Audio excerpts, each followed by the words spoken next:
Hey guys, welcome back to the channel, and a brand new event was launched in NHL 21, and not just a new event for NHL 21, but a new event for the entirety of NHL HUT. This hasn't really been done before in this manner, and I've got to say, I'm really excited for the potential of what they could do going forward with it. But before we get into that, guys, I do need to mention, use my code for G Fuel, 30% off, guys, if you are looking to grab some G Fuel. This weekend is the play. Code No Sleeves will save you 30% off. You get it before Christmas time so that you can, endure your family. No one wants to have to deal with that random aunt that just wants to talk about, when you were a kid. So G Fuel will keep you awake and help you in HUT Champs. All right, guys, let's get into today's video and the new content. There is a ton of it. All right. So the first thing I need to discuss with you guys and how it's going to work, I want to make sure that this is the first thing we get out of the way because it is the most important. This pack right here, I always kind of recommend it, if you get the free gold collectible. This event more than any other, you need to be doing this pack because A, you will get the gold collectible, which is worth about 50K. It's going for 55,000 coins.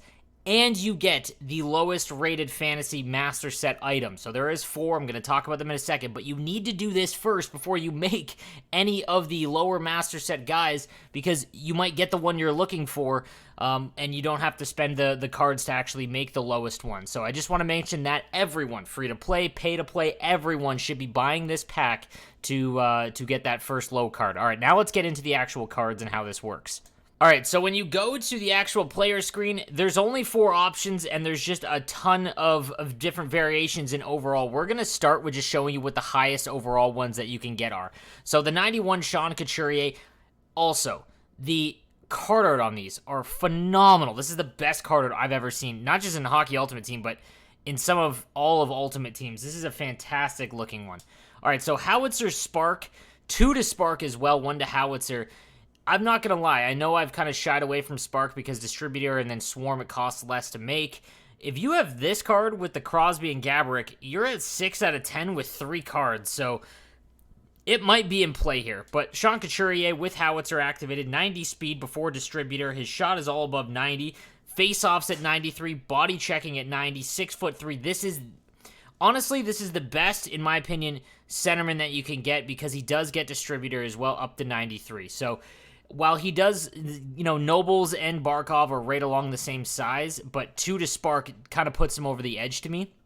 So this is the best center in the game, guys. And in my opinion, I don't need to do a rankings video of the Master Set, guys. This is the one to get if you were looking for the most competitive. It is the best card of the bunch, and my favorite one, the one I am going to make. Next up, we've got Mark Stone. Now, Mark Stone is an absolute force, 6'3", 220. With 2 to Distributor, which makes him insanely valuable. However, he doesn't have another speed synergy. He's got Wingman, which helps his acceleration. His skating is just, again, I've said this throughout.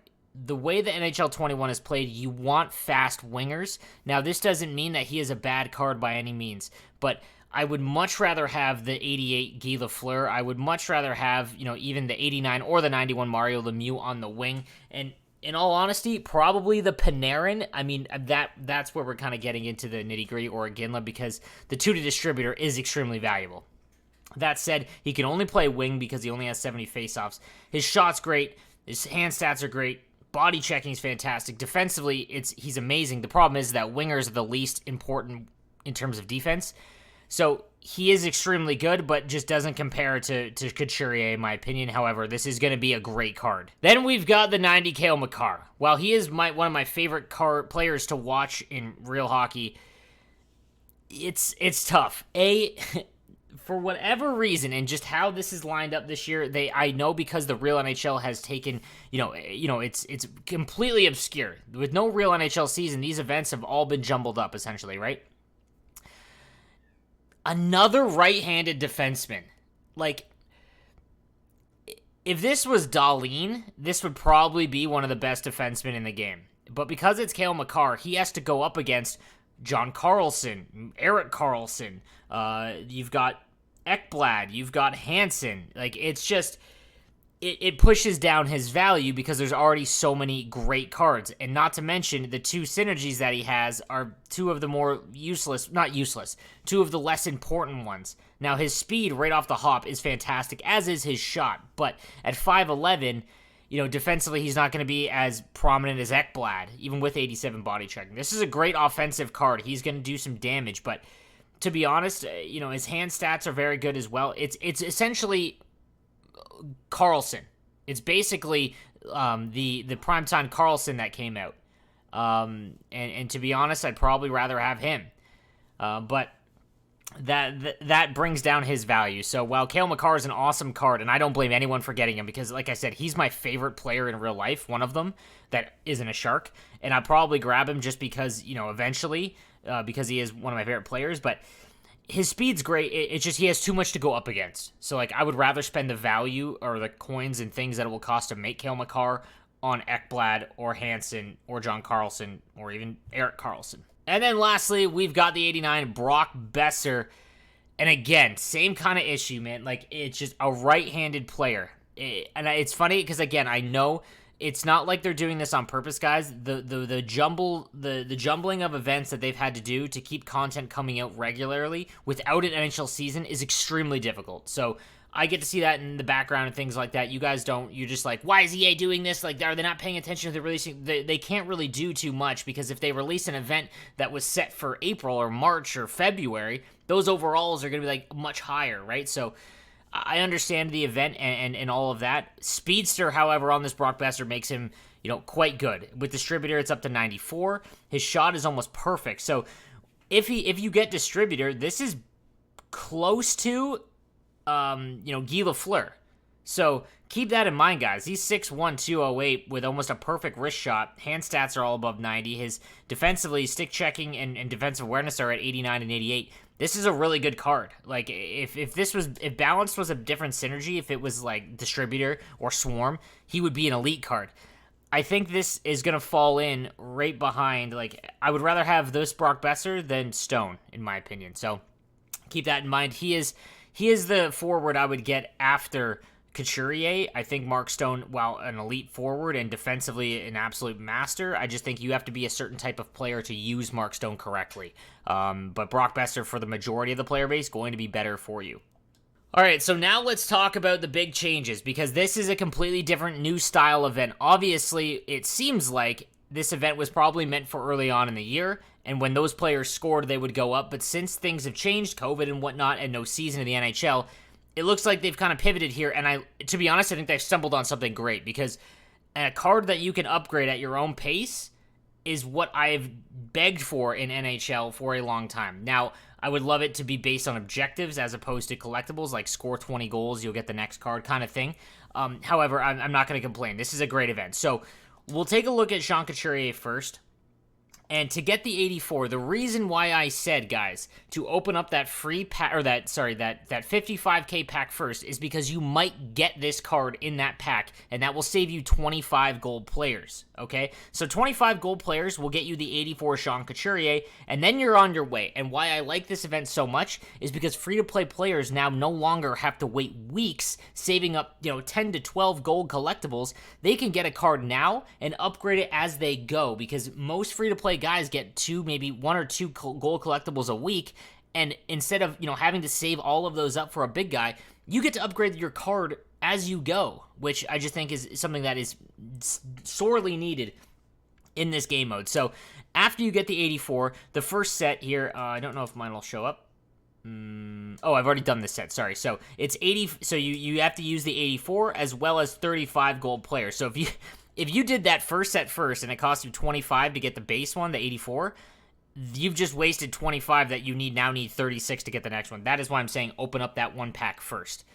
After that, then it looks like there's a bit of a price gap early on. So to get the 86 Sean Couturier, okay, and don't get me wrong, these cards are actually pretty good just at 85. So I know you're not getting the master. He's got howitzer, so the reason why I think that he's so valuable is that he's usable and pretty usable early on in the upgrade path. Like this card right here, the 85, I would use on my free-to-play team because of that 87 face-off, and he's going to be better than, base Sidney Crosby, all those guys. So just keep that in mind, guys. That's why I think this event is so well done.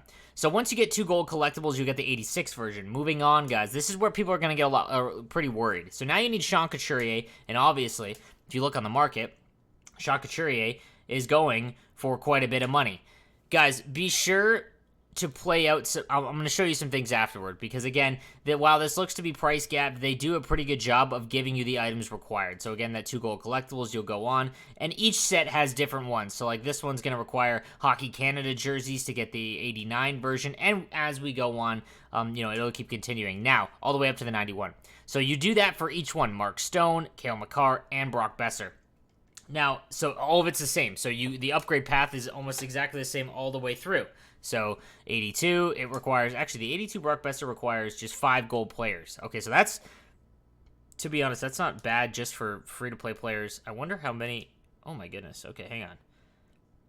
These all, getting the 85 only requires, so even just getting the 85 Brock Besser for your team just requires gold players. And that's a usable card. So I think I'm going to grab this in Hockey Ultimate, or in my free-to-play team as well. So again, there is hidden value in this. So as you go along, it's the same thing, right, guys? So now we'll take a look at some of the other things. So the customization choice pack. So you can do these. You trade in gold players, and you'll get some of the customization items because throughout this event, right, you need certain customization items. I think it's near the end. One of the last ones for the upgrade requires the Nordiques. I know the last one for, so this one needs Quinn Hughes in jersey number 8. So, again, when you're doing that customization set, make sure, you're making sure that you pay attention to the one that you need. And the jersey choice pack. So if you trade in 20 jerseys, okay, you get a jersey choice pack, and it'll include any of the ones that you need throughout this upgrade path. So they give you a lot of the options. Then a gold collectible set. So if you get 5 of these fantasy hockey collectibles, you'll get a gold collectible. So they do a great job of giving you what is required to do the early on upgrades. And again, the best part that I haven't even talked about yet, this event does not end. That is right. When this event is over, so the week, I believe it's lasting a week, it's a 7-day timer, all of these sets stay there. There's no need to rush. That is why this event is so good, and I hope that it carries over, and it's not just in a special event every year. I hope that they expand this to just certain cards, because, again, as you do upgrades, it gives you a goal to chase that doesn't feel just weeks away. So I've been telling you guys to get Mario Lemieux. For a free-to-play player, I did it myself, and I play this game for a living, and it took me 2.5 weeks saving up on tradable gold cards to get him.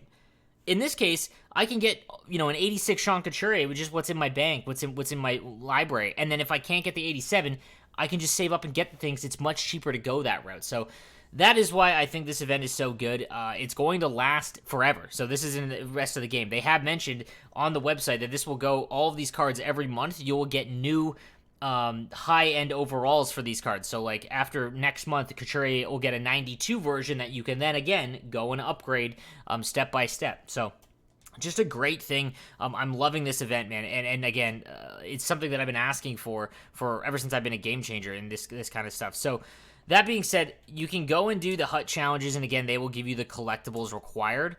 If we go through and take a look, so there's the 10 fantasy hockey challenges. If you go through, again, these, you'll get a bunch of different packs. You'll get a bunch of different packs, okay, as you do them. This is for free.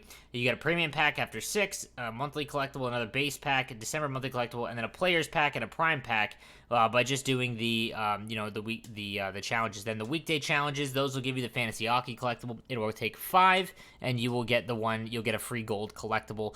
That's extremely cheap and easy to do. Everyone should be doing that. That's a free 50K, basically. And then you've got Hut Rush as well that will offer some rewards for it. We'll pull that up so that you guys can see. And again, everyone's going to think that there's price locking on some of these cards. But remember, with the Couturier specifically, like those guys, there's so many of them in the market, guys, that while it seems high right now, no one is going to buy them after the initial rush, and then it will all fall in price. It's the same thing that happened with the last event with the Jerome Iginla and all of that. So if we go and look at the rewards, and again, you just get a bunch of different packs here as we keep going through the 4 gold players pack in this event. So you'll just get a bunch of different cards for doing Hut Rush, which again, I think is fantastic. And we keep going down here. The icon collectible at the end for 6 million, wow, it takes a lot. Definitely worth doing Hut Rushes. The rewards are just fantastic for it. So this event, overall, a big W in my opinion. The card choices, obviously not ideal. Another right-handed defenseman, two right-handed two right-handed wingers, and then obviously Sean Couturier, who I think is the major W here. He is definitely the card that to chase after, and definitely one that I'm excited to grab. So guys, let me know what you think in the comment section down below this event. If you have any questions, I'll be sure to answer them throughout the week on my Who Should You Choose video. And again, make sure, guys, if you are looking to buy some G Fuel this weekend, make sure you use code NOSLEEVES, guys. All right, thank you for watching. Make sure you subscribe. I'll see you next time.